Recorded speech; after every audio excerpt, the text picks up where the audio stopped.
the Rings. This will be chapter 3 of the first book, The Fellowship of the Ring. 3 is company.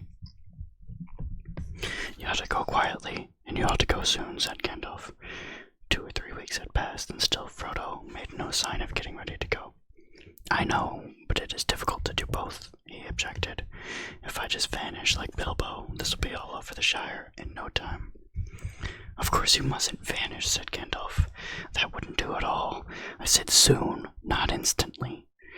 If you can think of any way of slipping out of the Shire without it being generally known, it would be worth a little delay. But you must not delay too long. What about the autumn, or after our birthday? I think I could probably make some arrangements by then, said Frodo. To tell the truth, he was very reluctant to start. Now that it had come to the point, Bag End seemed like a more desirable residence than it had for years, and he wanted to savor as much as he could of his last summer in the Shire. When autumn came, he knew that part, at least, of his heart would think more kindly of journeying, as it always did at the season. He had to think more kindly of journeying, as it always what?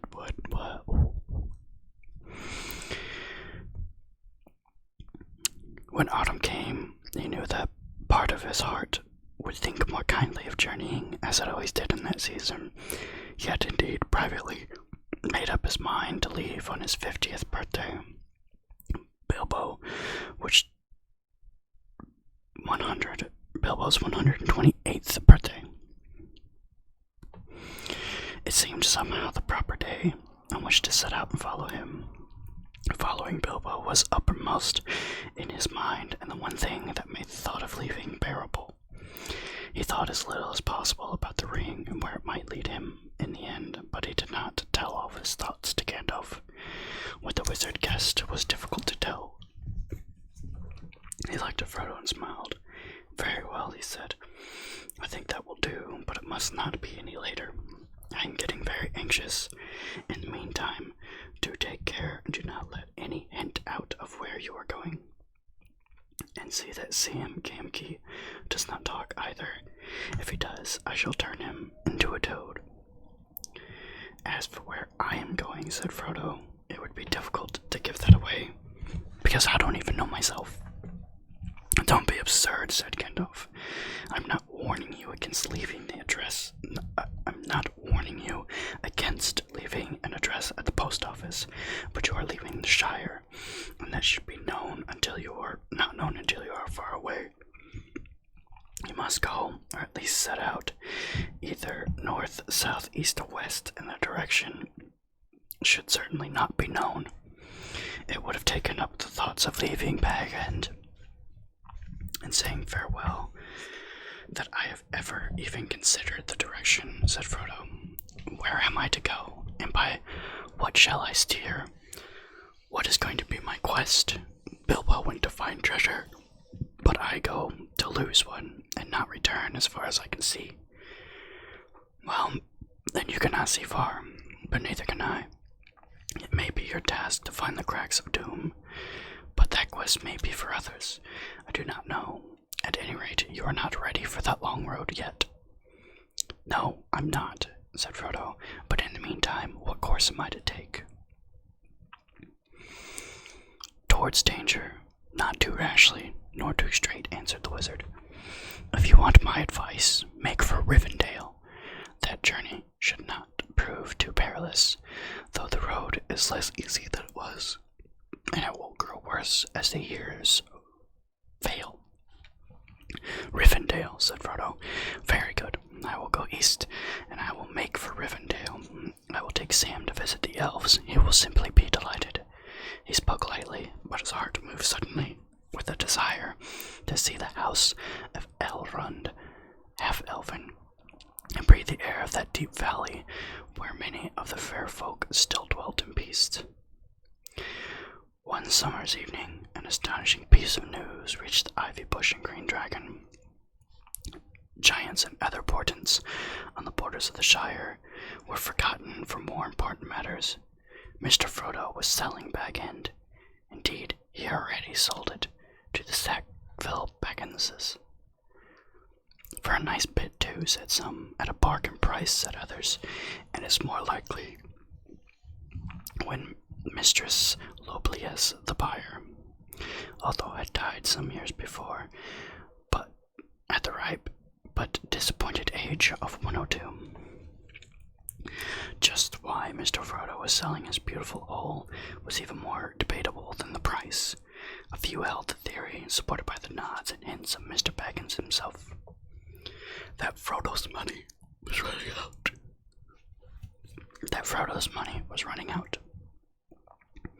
He was going to leave Hobbiton and live in a quiet way on the proceeds of the sale down in Buckland among his Brandybuck relations, as far from Sackville Baggins as may be, said some added, but so firmly fixed at the notion of the immeasurable wealth of the Bagginses, a bag-end became that most found this hard to believe, harder than any other reason or unreason that their fancy could suggest.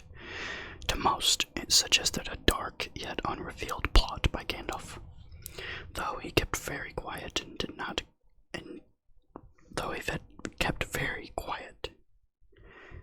did not go about during the day. It's just the way Tolkien wrote that line was very confusing. I had to paraphrase. It was well known that he was hiding in Bag End, but however a removal might fit in with the designs of his wizardry, there was no doubt about the fact. Frodo Baggins was going back to Buckland. Yes, I shall be moving this autumn, he said. Mary Brandybuck is looking for a nice little hole for me, or perhaps even a small house. As a matter of fact, with Mary's help, he had already chosen and bought a little house in a crick hollow in the country beyond Buckleberry.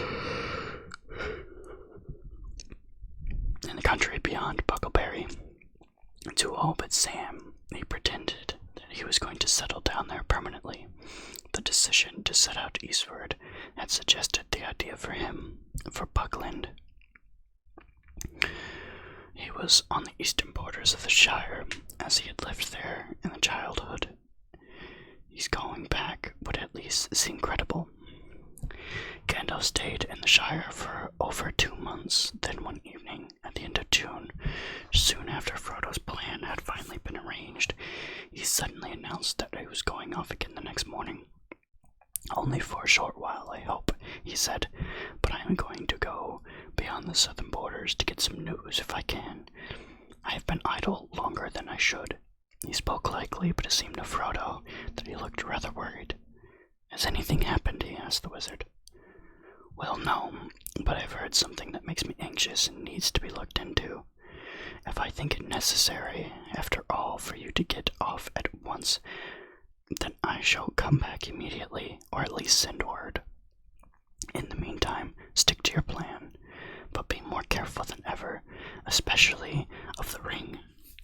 Let me impress on you once more, do not use it. He went off at dawn. I may be back any day. At the very latest, I shall come back for the farewell party. I think, after all, you may need my company on the road. At first, Frodo was a great deal disturbed and wondered often what Gandalf could have heard, but his uneasiness wore off, and in the fine weather he forgot his troubles for a while. The Shire had seldom seen so fair a summer or so rich an autumn. The trees were laden with apples, honey was dripping in the combs, and the corn was tall and full. Autumn was well under way before Frodo began to worry about Gandalf again. September was passing, and there was still no news of him. The birthday, the removal, drew near, and still he had not come, nor sent word. Bag End began to be busy. Some of Frodo's friends came to stay and to help him with the packing. There was Fredgear Bolgar, Falco Buffin, and others of his special friends, Pippin Took and Mary Brandybuck. Between them, they turned the whole place up upside down. On September 20th, 2 covered carts went off laden to Buckland, conveying the furniture and goods that Frodo had not sold to his new home by the way of the Brandywine Bridge. The next day, Frodo became really anxious and kept a constant look for Gandalf. Thursday, on his birthday morning, was a dawn as fair and clear as it was long ago for Bilbo's great party. Still, Gandalf did not appear. In the evening, Frodo gave his farewell feast. It was quiet and small, just a dinner for himself and his 4 helpers. But he was troubled and felt in no mood for it. The thought he so soon would have to part with his young friends weighed in on his heart. He wondered how he would break it to them. The 4 younger hobbits were, however, in high spirits, and the party soon became cheerful in spite of Gandalf's absence. The dining room was bare except for a table and chairs, but the food was good, and there was good wine. Frodo's wine had not been included in the sale to the Sackville Bagginses. Smart man. Whatever happens to the rest of my stuff when the Espies get their claws on it, at any rate, I have found a good home for this, said Frodo, as he drained his glass. It was the last drop of his own old vineyards. When they sang many songs and talked of many things they had done together, they toasted to Bilbo's birthday, drank to his health and Frodo's together, according to Frodo's custom. Then they went out for a sniff of air and glimpse of the stars, and then they went to bed. Frodo's party was over, and Gandalf had never come. The next morning they were busy packing another cart.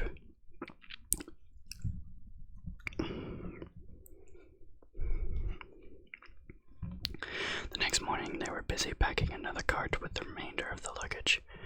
Mary took charge of this and drove off with Fredgir Bolger. Someone must get there and warm the house before you arrive, said Mary. We'll see you later, the day after tomorrow, if you don't get to sleep on the way. Velko went home after lunch, but Pippin remained behind. Frodo was restless and anxious, listening in vain for a sound of Gandalf. He decided to wait until nightfall. After that, if Gandalf wanted him urgently, he would go to Cricket Hollow and might even get there first. For Frodo was going on foot. His plan for pleasure and a last look at the Shire, as much as any other reason, was to walk from Hobbiton to Buckleberry Ferry, taking it fairly easy. I shall get myself a bit into training too, he said, looking at himself in a dusty mirror in a half-empty hall. He had not done any strenuous walking for a long time, and the reflection looked rather flabby, he thought. After lunch, the Sackville Bagginsons, Loblia, and her sandy-haired son, Lotho, turned up, much to Frodo's annoyance. Ours at last, said Loblia, as she stepped inside. It was not polite, nor strictly true, for the sale of Bag End did not take effect until midnight, but Loblia can perhaps be forgiven. She had been obliged to wait 77 years longer for Bag End than she had once hoped, and was now 100 years old. Anyway, she came to see that nothing she had paid for had been carried off. She wanted the keys, and it took a long while to satisfy her, as she had brought a complete inventory with her and went right to it. In the end, she departed with Lotho and the spare key, and a promise that the other key would be left at the Gamgees on Bagshot Row. She snorted and showed plainly what she thought of the Gamgees capable of plundering the whole during the night. Frodo did not offer her any tea this time. He took his own tea with Pippin and Sam to the kitchen. It had been officially announced that Sam was coming to Buckland to do for Mr. Frodo and look after his bit of the garden, an arrangement that was approved by the gaffer, though I did not console him for the prospect of having Loblia as a neighbor. said Frodo, pushing back his chair. They left the washing for Loblia. Pippin and Sam strapped up their 3-packs and piled them on the porch. Pippin went out for a last stroll in the garden, and Sam disappeared. The sun went down. Bag End seemed sad and gloomy and disheveled. Frodo wandered around the familiar rooms and saw the light of the sunset fade on the walls and shadows creep out of the corners. It grew slowly dark indoors. He went out.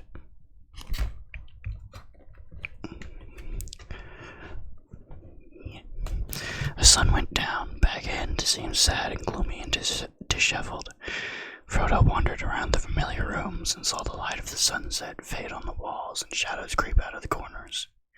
It grew slowly dark indoors. He went out and walked down to the gate at the bottom of the path, and then on a short way down the hill road, he half expected to see Gandalf come striding up through the dusk. The sky was clear, and the stars were growing bright. "It's going to be a fine night," he said aloud. "That's good for a beginning. I feel like walking. I can't bear any more hanging about. I'm going to start, and Gandalf must follow me."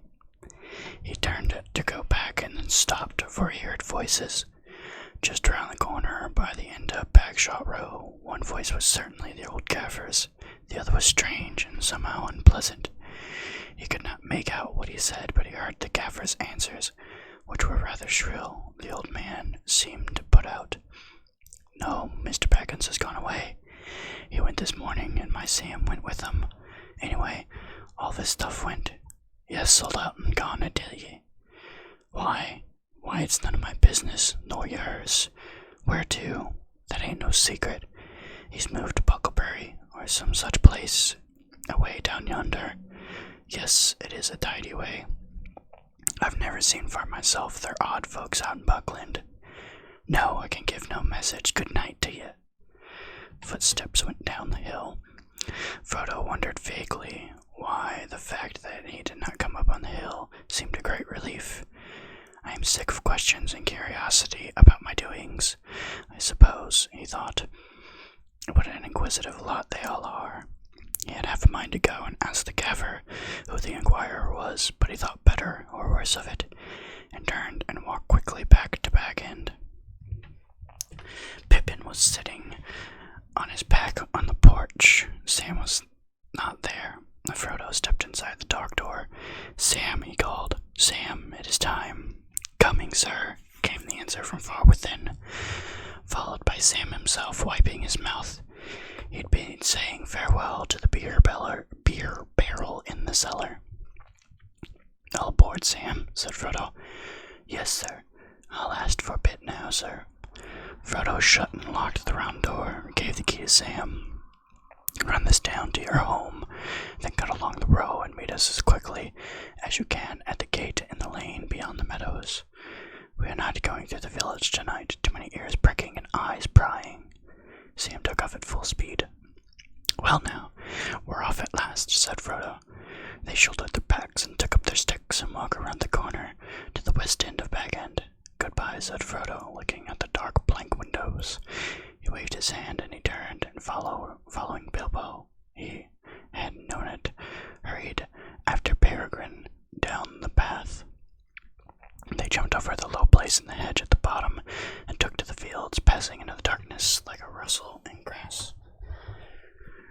At the bottom of the hill, in its western side, they came to the gate opening to a narrow lane where they halted and adjusted the straps of their packs.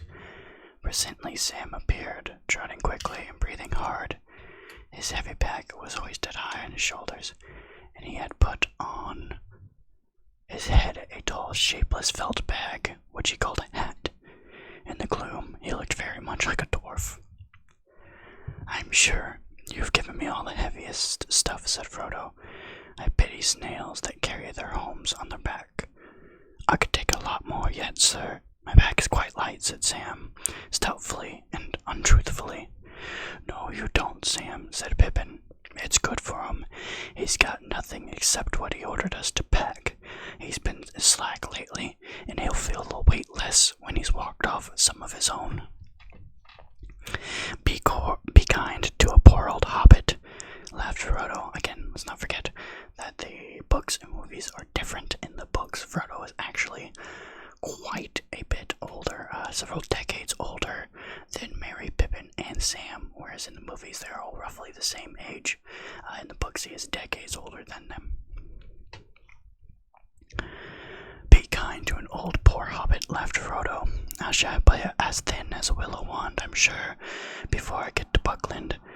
But I was talking nonsense. I suspect you have taken more than your share, Sam, and I shall look into it at our next packing. Well, we are all like walking in the dark, so let's put some miles behind us before bed. For a short way, they followed the lane westward. Then, leaving it, they turned left and looked quietly in the fields again. They went in a single file along the hedgerows and the borders of the coppices, and night fell dark about them. In their dark cloaks they were invisible, as if they all had magic rings. Since they were all hobbits and trying to be silent, they made no noise that even hobbits would hear. Even the wild things in the field and the woods hardly noticed their passing.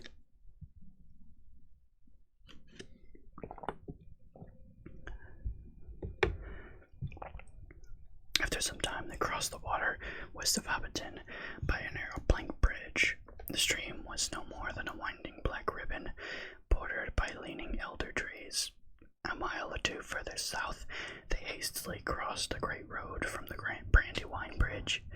They were now in the Dookland, and bending southwards, they made for the Green Hill country. As they began to climb its first slopes, they looked back and saw the lamps in Hobbiton, far off twinkling in the gentle valley of the water. Soon it disappeared to the folds of the darkened land, and was followed by Bywater beside its grey pool. When the light of the last farm was far behind them, peeping among the trees, Frodo turned and waved a hand in farewell. I wonder if I shall ever look down into that valley again, he said quietly to himself. When they had walked for over 3 hours, they rested. The night was clear, cool, and starry, but smoke-like wisps of mists were creeping up the hillsides from the streams and dark meadows.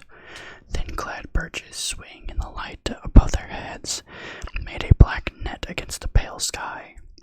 They ate a very frugal supper, by Hobbit standards, that is, and went on again. Soon they struck a narrow road that went rolling up and down, fading gray into the darkness. The road to Woodhall, Stock, and the Buckleberry Ferry. It climbed away from the main road in the water valley and wound over the skirts of the green hills towards Wood End, a wild corner of the east of Farthing. After a while they plunged into a deeply cloven track between tall trees that rustled their dry leaves in the night. It was very dark. At first they talked or hummed a tune softly together. Being now far away from inquisitive ears, they marched on in silence, and Pippin began to lag behind. At last they began to climb a steep slope. He stopped and yawned. I am so sleepy, he said, that soon I shall fall down on the road. Are you going to sleep on your legs? It is nearly midnight. I thought you liked walking in the dark, said Frodo. But there's no great hurry. Mary expects us sometime the day after tomorrow, but that leaves us nearly 2 days more. We'll stop at the first likely spot. The wind's in the west, said Sam. If we get to the other side of this hill, we shall find a spot that is sheltered and snug enough, sir. There's dry firwood just ahead, if I remember rightly. Sam knew the land well, within 20 miles of Hobbiton, but that was the limit of his geography. Just over the top of the hill, they came to a patch of firwood. Leaving the road, they went into a deep, resin-scented darkness of the trees and gathered dead sticks to make a fire. Soon they had a merry crackle of flames at the foot of a large fir tree and sat around it for a while until they began to nod. Then, each in an angle of the great tree's roots, they curled up in their cloaks and blankets and were soon fast asleep. They set no watch. Even Frodo feared no danger yet, for they were still in the heart of the Shire. Few creatures came and looked at them. When the fire had died away, a fox, passing through the wood on business of his own, stopped several minutes and sniffed. Hobbits, he thought. Well, what next? I had heard of strange doings in this land, but I have seldom heard of a hobbit sleeping outdoors underneath a tree. 3 of them at that. There's something mighty odd about this, and he was quite right, but he would never find out any more about it. The morning came, pale and clammy. Frodo woke up first and found that a tree root had made a hole in his back and that his neck was stiff. Walking for pleasure, he scoffed. Why didn't I just simply drive? I usually did at the beginning of an expedition. All my beautiful feather beds are sold to the Sackville Bagginsons. These tree roots would do them good. He stretched. Wake up, hobbits, he cried. It's a beautiful morning. I don't see what's so beautiful about it, said Pippin, peering over the edge of his blanket with a single eye. Sam, get breakfast ready for 9:30. Have you got the bath water hot? Sam jumped up, looking rather bleary. No, sir, I haven't, sir, he said. Frodo stripped the blankets from Pippin and rolled him over, and then walked off to the edge of the wood. Away eastward the sun was rising, red out of the mists in the lay thick of the world. Touched with gold and red, the autumn trees seemed to be sailing rootlessly through a shadowy sea. A little below him, the left of the road ran steeply into the hollow and disappeared. When he returned, Sam and Pippin had got a good fire going. Water, shouted Pippin. Where's the water? I don't keep water in my pockets, said Frodo. We thought you had gone to find some, said Pippin, busy setting out the food in cups. You'd better go now. You can come too, said Frodo, and bring all the water bottles. There was a stream at the foot of the hill. They filled their bottles in the small camping kettle in a little fall where the water fell a few feet from an overcrop of greystone. It was ice cold.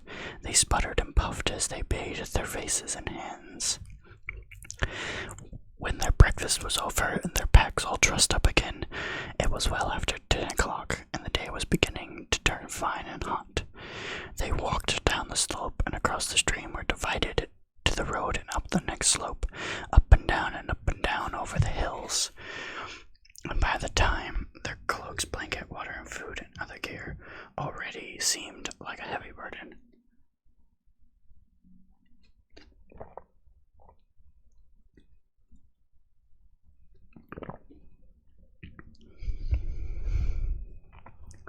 The day's march promised to be warm and tiring work. After some miles, however, the road ceased to roll up and down. It climbed to the top of the steep bank in a wary, zigzagging sort of way, and then prepared to go down for the last time.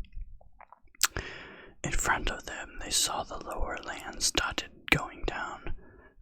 with small clumps of trees that melted away in the distance to a brown woodland haze. They were looking across the woody end towards the Brandywine River. The road wound away before them like a piece of string.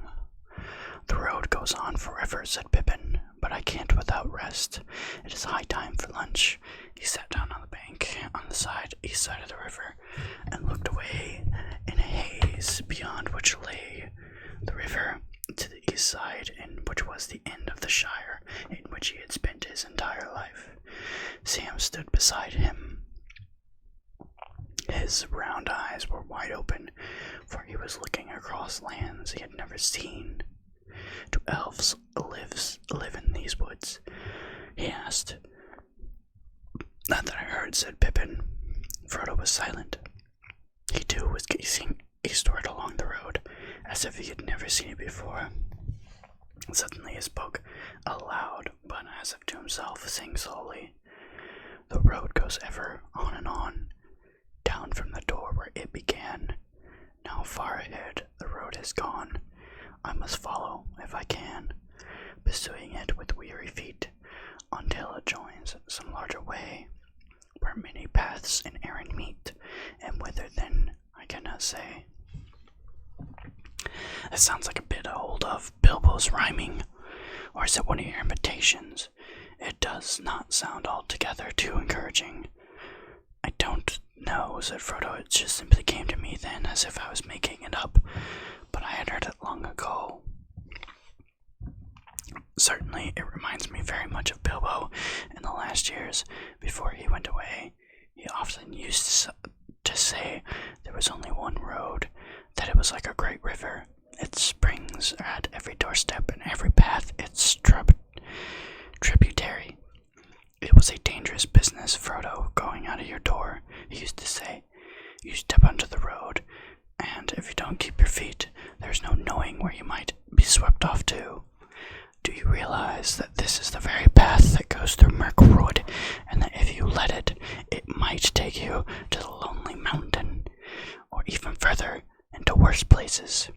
He used to say that on the path outside the front door at Bag End, especially after he had been out for a long walk. Well, the roads sweep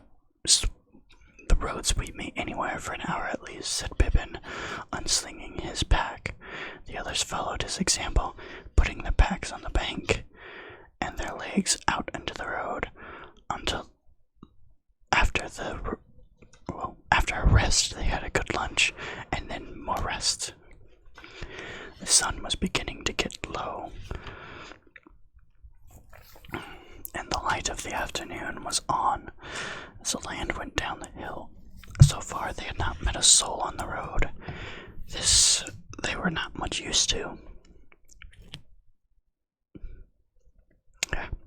This way was not much used, being hardly fit for carts, and there was little traffic to the wood end. They'd been jogging along again for an hour or so when Sam stopped a moment as if listening. Then they were now on level ground in the road. After much winding, lay straight ahead through grass sprinkled with tall trees, outliers of the approaching woods. I can hear a pony or a horse along the road behind us. They looked back, but the turn of the road prevented them from seeing too far. I wonder if it is Gandalf coming after us, said Frodo, but even as he said it, he had a feeling that it was not so, and a sudden desire to hide from the view of the rider came over him.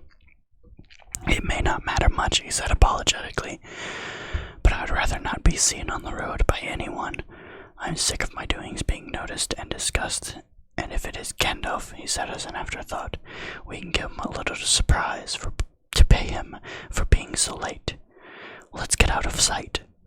The other two quickly ran to the left and down the little hollow, not far from the road where they lay flat.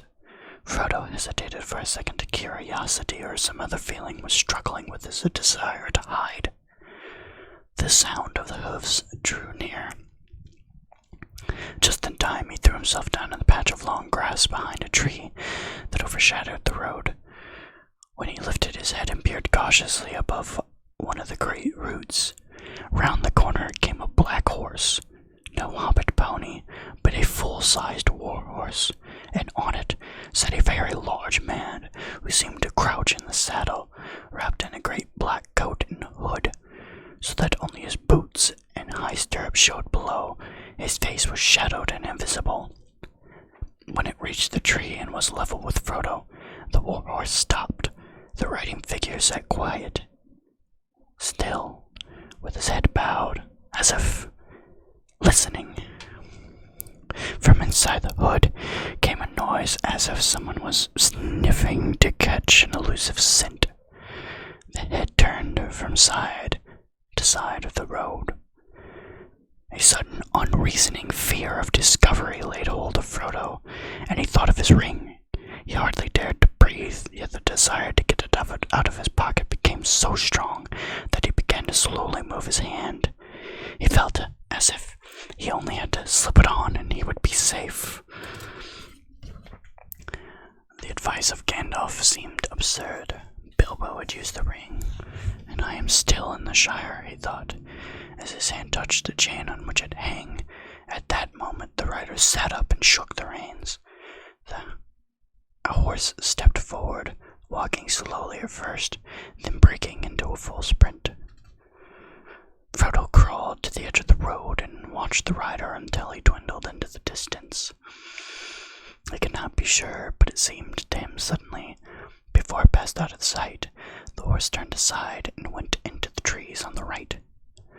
Well, I'll call that very odd, and if not, disturbing, said Frodo to himself as he walked toward his companions. Pippin and Sam had remained flat in the grass and had seen nothing, so Frodo described the rider and his very strange behavior. I can't say why, but I felt certain he was looking or even smelling for me. It seemed strange, and I felt certain that I did not want him to discover where I was. I'd never seen or felt anything like that in the Shire before. But what has gone on? Okay. But what has one of the big people got to do with us, said Pippin, and what is he doing in this part of the world? There's some men about, said Frodo. Down in South Farthing, they have had trouble with big people, I believe, but I'd never heard anything like this rider. I wonder where he comes from.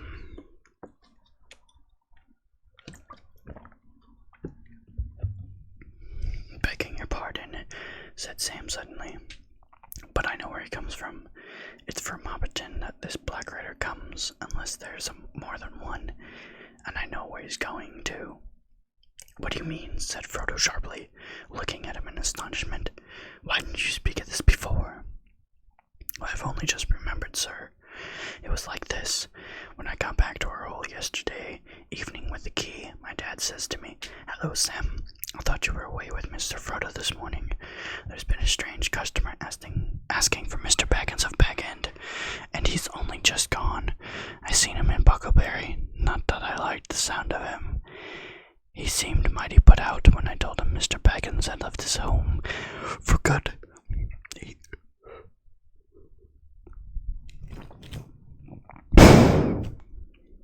hissed at me, he did. I gave him quite a shudder. What sort of a fellow was he? Says I to the gaffer. I don't know, he says, but he wasn't a hobbit. He was tall and black-like. He stooped over me. I reckon it was one of the big folk from foreign parts. He spoke funny. I couldn't stay to hear more, sir, since you were waiting, and I didn't give it much heed to myself. The gaffer was getting old and more than a bit blind, and it must have been near dark when this fellow came up the hill to find him, taking the air at the end of our row. I hope he hasn't done no harm, sir, nor me. The gaffer can't be blamed anyway. As a matter of fact, I heard him talking to the stranger, who seemed to be inquiring about me, and I nearly went and asked him who it was. Wish I had, or you had told me about it before. I might have been more careful on the road. Still, there may be no connection between this rider and the gaffer's stranger, said Pippin. We left Hobbiton secretly enough, and I don't see how it could have followed us. What about the smelling, sir? The gaffer said that he was completely cloaked in black. I wish I had waited for Gandalf, Frodo muttered, but perhaps it would have only made matters worse. Then you know or guess something about this rider, said Pippin, who had caught the muttered words. I don't know, and I would rather not guess, said Frodo. All right, Cousin Frodo, you can keep your secret for the present, but if you want to be mysterious, in the meanwhile, what are we to do? I should take a bite and maybe some supper, but somehow I think we'd better move on from here. Your talk about sniffing riders with invisible noses has unsettled me. Yes, I think we should move on now, said Frodo. But not on the road. In case that rider comes back or another follows him, we ought to do a good step more today. Buckland is still a few miles away. The shadows of the trees were long and thin on the grass as they started off again. They now kept a stone's throw to the left of the road, and kept out of sight as much as they could, but this hindered grass was thick and dusky, and the ground uneven, and the trees began to draw together in thickets. The sun had got down right behind the hills at their backs, and evening was coming on just before they came back to the road at the end of the long level over which it had ran straight for some miles. At this point, it bent left and went down to the lowlands of the Yale, making for Stock, but a lane branched right, winding through the wood of the ancient oak, on its way to the wood hall. "This is the way for us," said Frodo. Not far from the road meeting, they came to a huge oak of a tree. It was still alive, and leaves on the small branches that it had put out around the broken stumps of its long fallen limbs, but it was hollow and could be entered by a giant great crack on the side of the road. The hobbits crept inside and sat there upon the floor of old leaves and decayed wood. They rested at a light meal, talking quietly and listening intently from time to time. Twilight was about them as they crept back to the lane. The west wind was sighing in the branches. Leaves were whispering. Soon the road began to fall gently but steadily into dusk.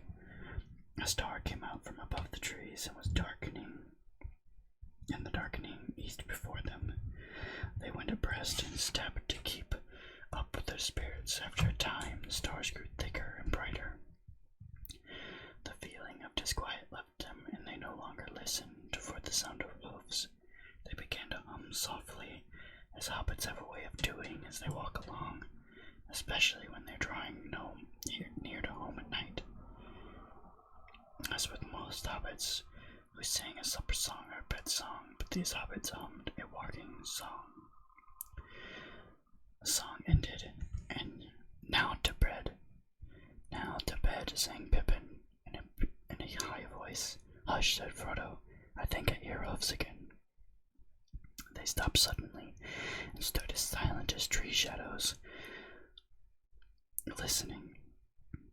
There was a sound of hoofs on the lane, some way behind, but coming slow and clear down the wind.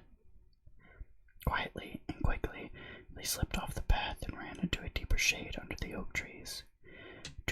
Don't let us go too far," said Frodo. "I don't want to be seen, but I want to see if it is another Black Rider."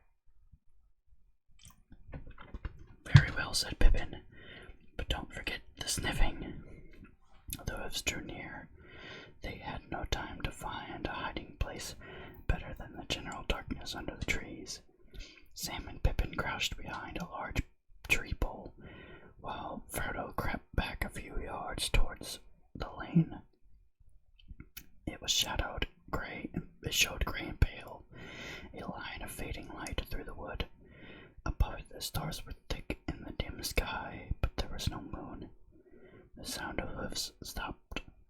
As Frodo watched, he saw something dark pass across the lighter space between the trees, and then halt.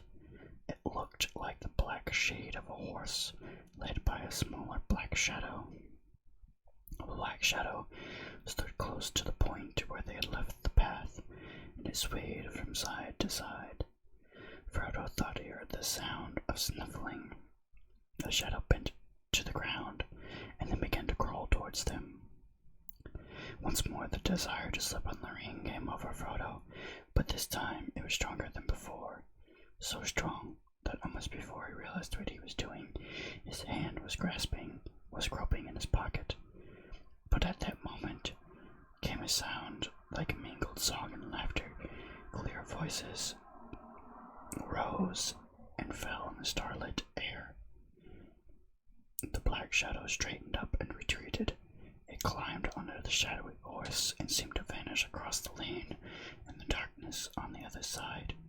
Frodo breathed again. "Elves!" exclaimed Sam in a hoarse whisper. "Elves, sir." He would have burst out of the trees and dashed toward the voices if they had not pulled him back. "Yes, it is elves. One can sometimes meet them in Woody End, but they don't live in the Shire, but they wander into it in spring and autumn, out of their own lands way beyond Tree Hills. I'm thankful that they do. You did not see, but the Black Rider stopped just there and was crawling towards us when the song began. As soon as he heard the voices, he slipped away. What about the elves?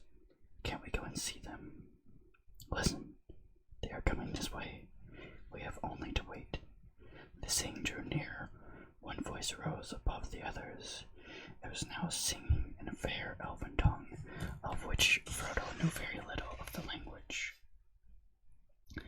and the others knew nothing. Yet the sound, blending with the melody, seemed to shape itself in their thoughts into words which they only partly understood.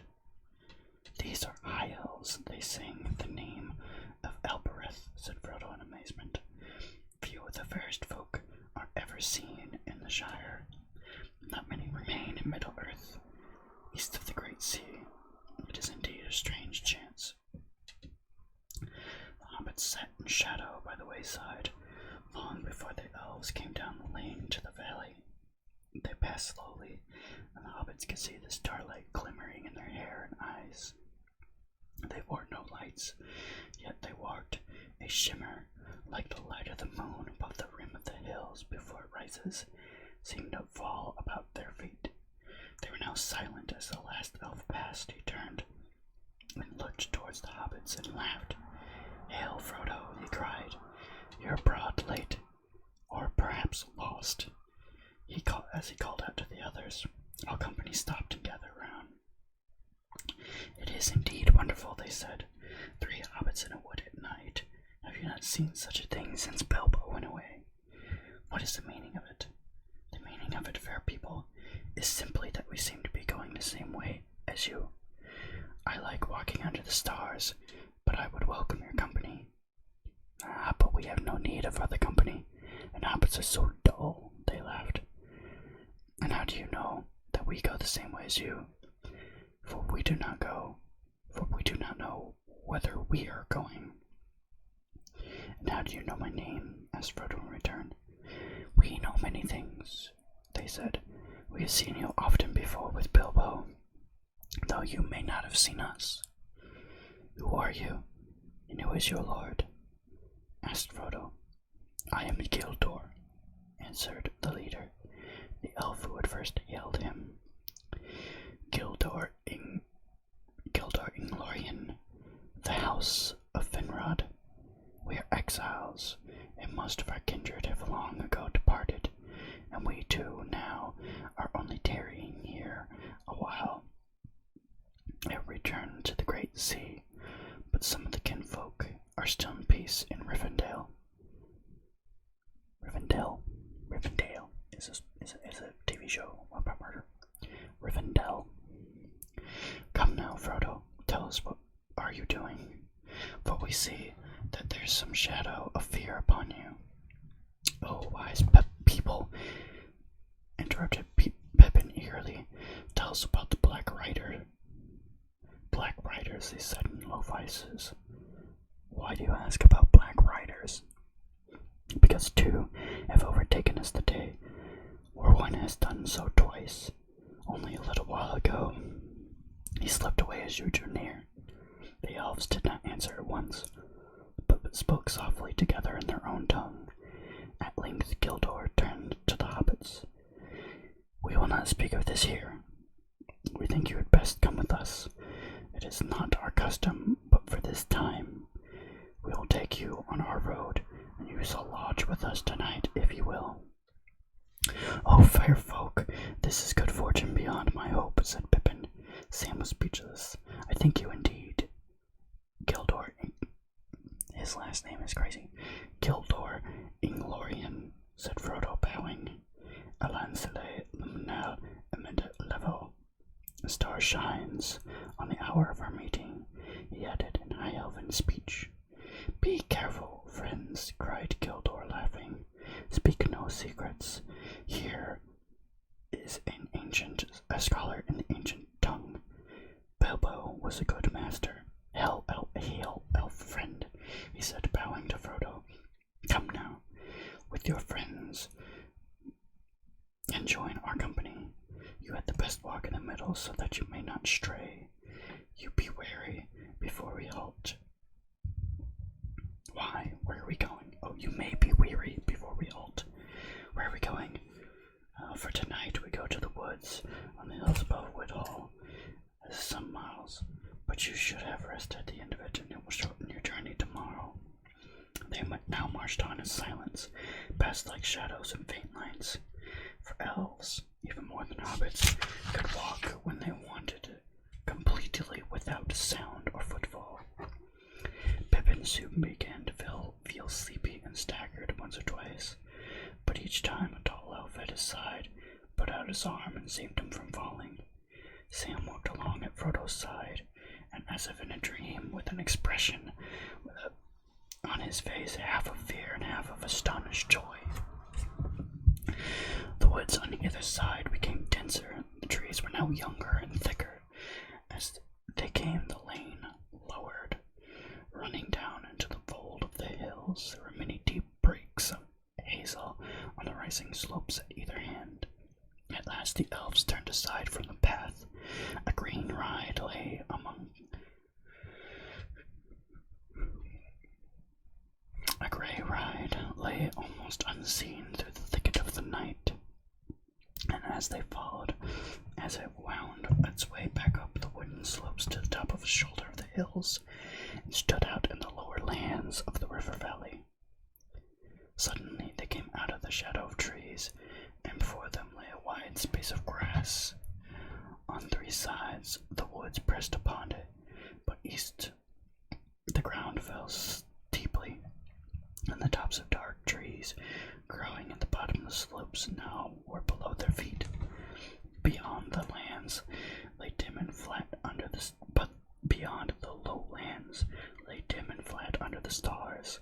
Near at hand a few lights twinkled in the village of Woodhall. The elves sat on the grass and spoke together in soft voices. They seemed to take no notice of the hobbits. Frodo and his companions wrapped themselves in cloaks and blankets, and drowsiness stole over them. The night grew on, and the lights in the valley went out. Pippin fell asleep fast, pillowed in a green hillock. Away in the high east swung Ramareth, the netted stars, and slowly above the mists Bargoyle rose, glowing like a great jewel of fire. Then, by some shift of airs, all the mist was drawn away like a veil, and there leaned up as he climbed over the rim of the world, the swordsman of the sky, Menelfagar, and his shining belt. The elves burst into song. Suddenly, under the trees, a fire sprang up with a red light. "Come," the elves said to the hobbits, "come, now is the time for speech and merriment." Pippin sat up, rubbing his eyes. He shivered. "There is a fire in the hall, and food for hungry guests," Elves said, standing before him. At the south end of the greensward, there was an opening. The green floor ran into the wood and formed a wide space like a great hall, roofed by the boughs of trees. The great trunks ran like pillars down each side. In the middle there was a wood fire blazing, and upon the three pillars, torches with lights of gold and silver were burning steadily. The elves sat around the fire, upon the grass, or upon sawn rings of old trunks. Some went to and fro, bearing cups and pouring drink, others food, heaped on plates and dishes. "This is poor fare," they said to the hobbits. "We are lodging in the greenwood."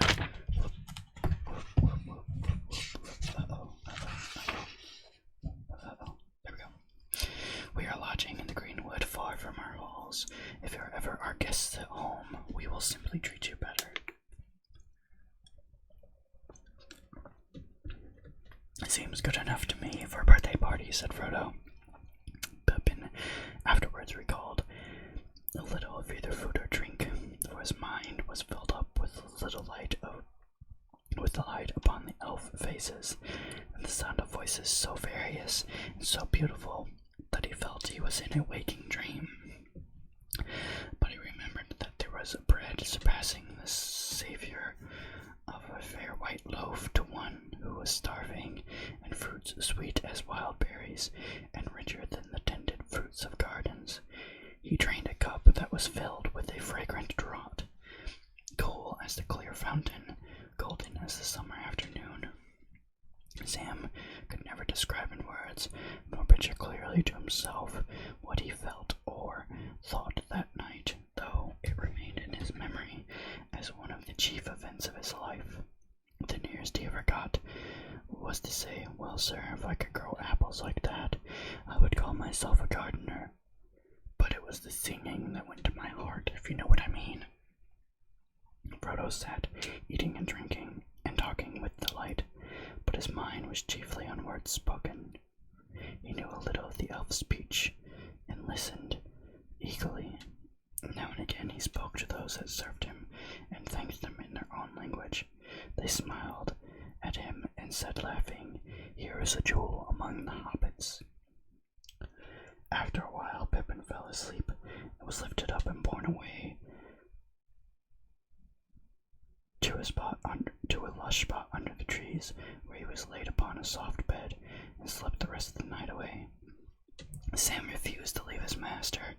When Pippin had gone, he came and sat curled up at Frodo's feet, where he at last nodded and closed his eyes. Frodo remained long awake, talking with Gildor. They spoke of many things old and new, and Frodo questioned Gildor much about the happenings in the world outside the Shire. The tidings were mostly sad and ominous, of gathering darkness, the wars of men, and the flight of the elves. At last Frodo asked the question that was nearest to his heart. "Tell me, Gildor, have you seen Bilbo since he left us?" Gildor smiled. "Yes, twice. He said farewell to us on this very spot, but I saw him once again, far from here." He said no more about Bilbo, and Frodo fell silent. "You do not ask me or tell me. That concerns yourself, Frodo. But I already know a little, and I can read more in your face and in the thought beyond your questions. You are leaving the Shire, and yet you doubt that you will seek or accomplish what you intend, and that you will ever return. Is that not so?" "It is," said Frodo. "But I thought my going was a secret known only to Gandalf and my faithful Sam." He looked down at Sam, who was snoring gently. "The secret will not reach the enemy from us," said Gildor. "The enemy," said Frodo. "Then you know why I am leaving the Shire." "I do not know the reason the enemy is pursuing you," said Gildor, "but I perceive that he is. Strange indeed, though, that seems to me. And I warn you that peril is now both before you and behind you, and upon either side."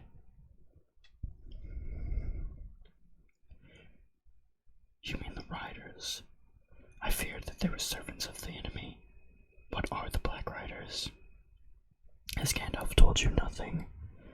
"Well, some, but nothing of these such creatures." "Then I think it is not for me to say more, lest terror should keep you from your journey. For it seems to me that you have set out only just in time, if you indeed are in time. You must now make haste, and neither stay nor turn back, for the Shire is no longer any protection to you." "I cannot imagine what information could be more terrifying than your hints and warnings," exclaimed Frodo.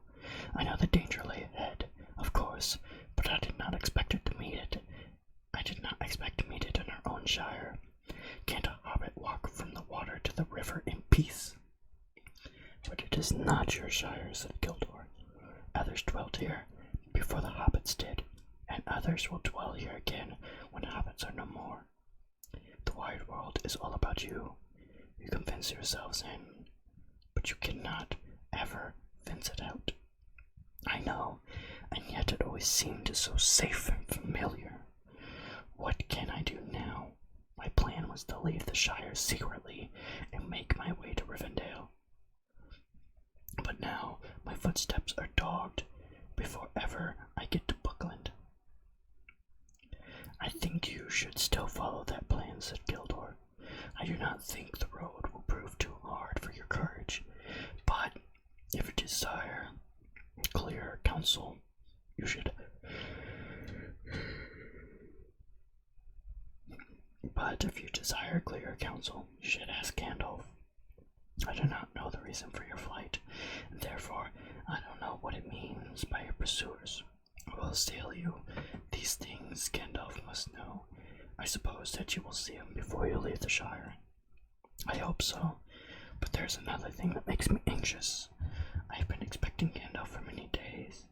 He had yet to come to Hobbiton at the latest 2 nights ago, but he has never appeared.